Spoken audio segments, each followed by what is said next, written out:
Bismillahirrahmanirrahim. Assalamualaikum warahmatullahi wabarakatuh.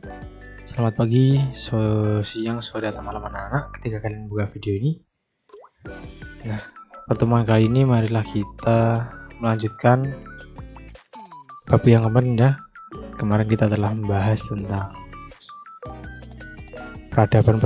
peradaban sampai faktor-faktor yang penyebab runtuhnya Daulah Umayyah. Nah, bab 2 kali ini kita lanjutkan, yaitu tentang Khalifah Umar bin Abdul Aziz.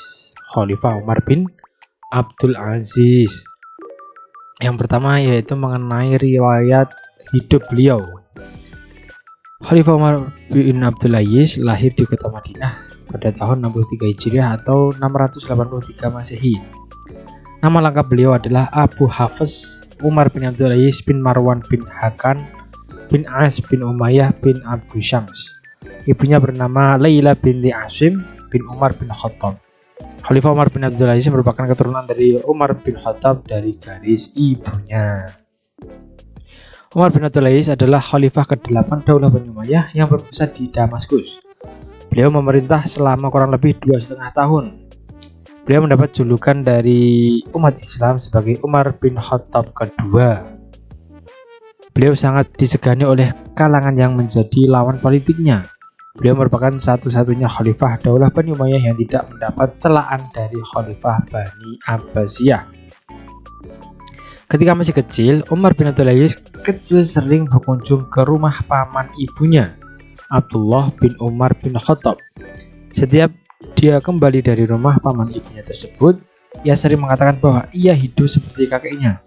Ibunya mengatakan juga bahwa putranya tersebut nanti akan hidup seperti kakeknya itu, seorang ulama yang warok. Umar bin Abdul Aziz menetap di rumah pamannya di Madinah sejak masih kecil sampai dewasa. Di Madinah, Umar bin Abdul Aziz banyak belajar ilmu agama seperti Al-Quran, hadis, fikih, dan lain-lain. Umar bin Abdul Aziz belajar hadis dari ayahnya dan para sahabat lainnya, antara lain Anas bin Malik, Abdullah bin Ja'far bin Abi Thalib, Ibnu Qarid, dan Yusuf bin Abdullah bin Salah. Di samping belajar ilmu hadis, Umar bin Abdul Aziz juga mengajarkan ilmu hadis. Para ulama hadis yang belajar kepada beliau antara lain Muhammad bin Munkadir, Yahya bin Said al-Ansari, Maslamah bin Abdul Malik, dan Raja bin Haywan. Umar bin Abdul Aziz juga menguasai ilmu Al-Quran. Beliau telah belajar menghafal Al-Quran, mengkajinya, dan memperdalamnya sejak kecil. Ayahnya mengirim beliau ke Madinah untuk belajar Al-Quran kepada Ubaidillah bin Abdullah. Setelah ayahnya wafat, Umar bin Abdul Aziz diminta oleh Khalifah Abdul Malik bin Marwan untuk ke Damaskus. Ketika dewasa, Umar bin Abdul Aziz dinikahkan dengan putri Khalifah Abdul Malik bin Marwan yang bernama Fatimah. Setelah menikah, beliau mulai meniti karir politiknya sebagai pejabat penting pemerintahan.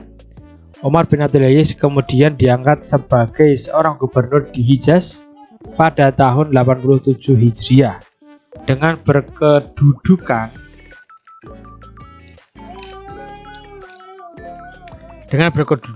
di kota Madinah. Ketika diangkat sebagai gubernur, dia baru berumur 24 tahun.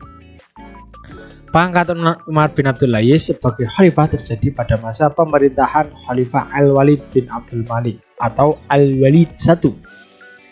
Umar bin Abdul Aziz juga pernah diberi kepercayaan untuk mengawasi pelaksanaan pemugaran Masjid Nabawi untuk dibangun ulang agar terlihat lebih indah, yang pengerjaannya dimulai sejak tahun 88 Hijriah atau 697 Masehi. Sebagai seorang gubernur, pemegang kekuasaan pemerintahan, Umar bin Abdul Aziz berpenampilan sangat berbeda dengan gubernur-gubernur yang lain.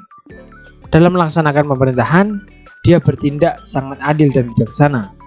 Ketika dia sampai di Madinah untuk pertama kali, dia membentuk sebuah dewan yang bernama Dewan Penasehat, yang di dalamnya beranggotakan 10 ulama yang memiliki pengaruh di kota Madinah. Dewan tersebut bertugas untuk memecahkan masalah-masalah yang sangat penting seperti masalah pemerintahan, masalah agama, urusan masyarakat, serta pemerintahan. Pembentukan dewan tersebut merupakan usaha yang dilakukan oleh Umar bin Abdul Aziz untuk dapat mempersatukan antara umara atau penguasa dengan ulama hingga dapat menyelesaikan segala masalah yang dihadapi dengan baik. Pada masa pemerintahan Sulaiman bin Abdul Malik bin Marwan atau Khalifah ke-7, Umar bin Abdul Aziz diberi kepercayaan untuk menjadi Al-Khatib atau sekretaris.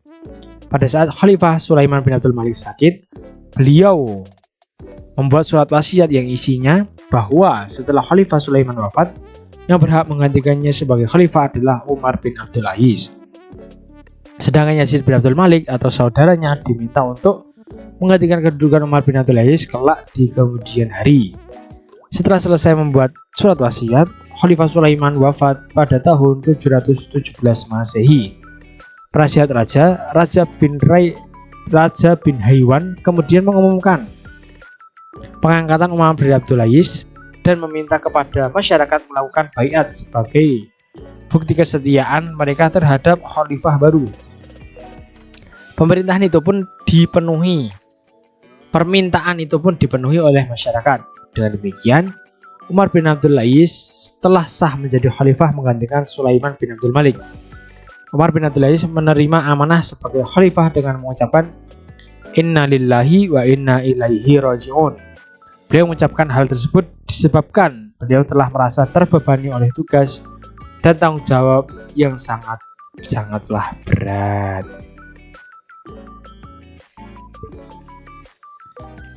Mungkin untuk pertemuan kali ini sampai di sini dulu ya anak-anak. Kita lanjutkan pertemuan terakhir di pertemuan selanjutnya. Sekian, semoga bermanfaat. Billahi taufiq wal hidayah. Wassalamualaikum warahmatullahi wabarakatuh.